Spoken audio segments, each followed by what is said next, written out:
Saya ingin bercerita tentang seorang anak laki-laki dan ayahnya yang berjalan dengan kuda mereka melewati beberapa pasar. Ketika mereka berjalan, salah satu orang di pasar tersebut melihat mereka dan berkata, "Kamu bodoh sekali. Kenapa kalian tidak menaiki saja kudanya?"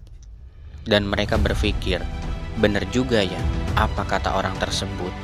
Dan mereka pergi ke pasar selanjutnya, tetapi kali ini sang anak yang menaiki kuda itu dan sang ayah yang berjalan di sampingnya sambil menuntun kudanya.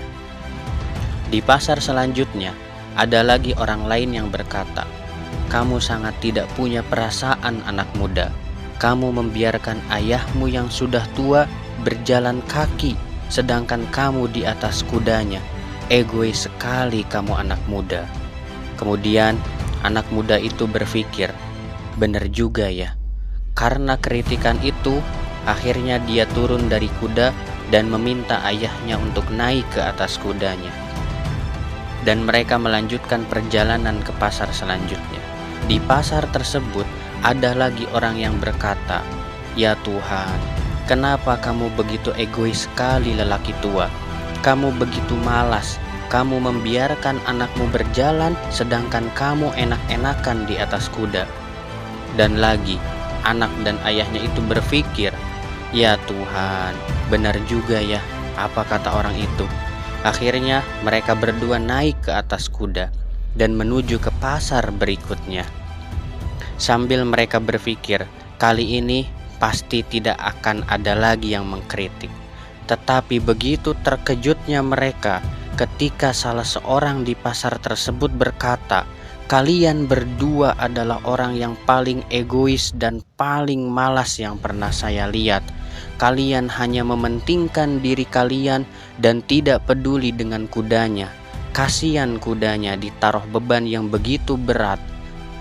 Saya sangat suka dengan cerita itu, karena menunjukkan bahwa apapun yang kita lakukan selalu akan ada orang yang menyalahkan kita.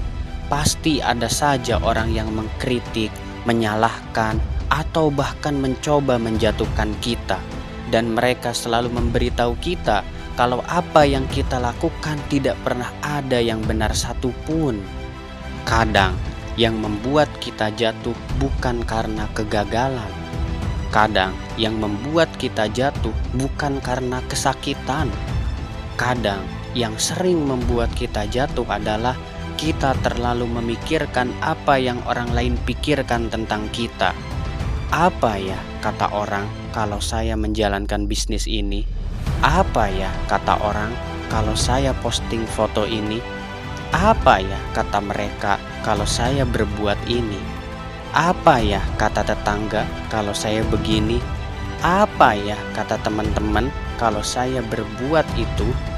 Memang kita ini makhluk sosial yang hidup berdampingan dengan orang lain, tetapi kita diciptakan dengan akal dan pikiran yang bisa membedakan mana komentar yang menjatuhkan dan mana komentar yang membangun.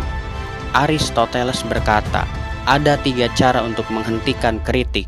Yang pertama, tidak melakukan apa-apa. Yang kedua, tidak berkata apa-apa. Dan yang ketiga, tidak menjadi apa-apa. Berarti kritik itu akan selalu ada di balik benar ataupun salahnya apa yang kita lakukan. Pasti ada saja yang tidak setuju dan pasti ada saja yang tidak membenarkan tindakan kita. Kadang yang selalu kita risaukan bukan melakukan apa yang kita cintai, tapi justru kita melakukan apa yang orang lain sukai.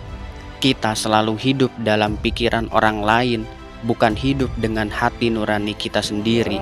Sangat gila kalau kita sampai menyerah dari apa yang kita inginkan dan impikan hanya karena pendapat orang lain.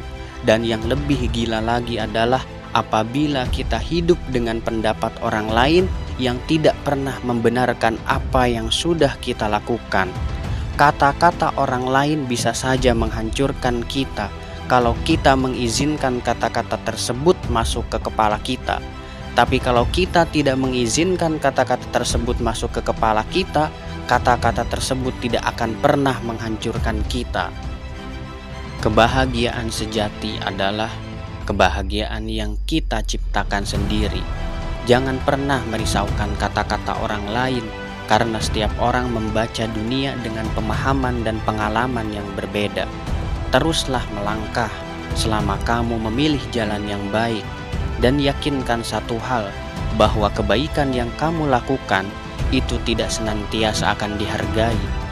Jangan menjelaskan dirimu kepada orang lain, karena yang menyukaimu tidak peduli itu, dan yang membencimu tidak percaya itu.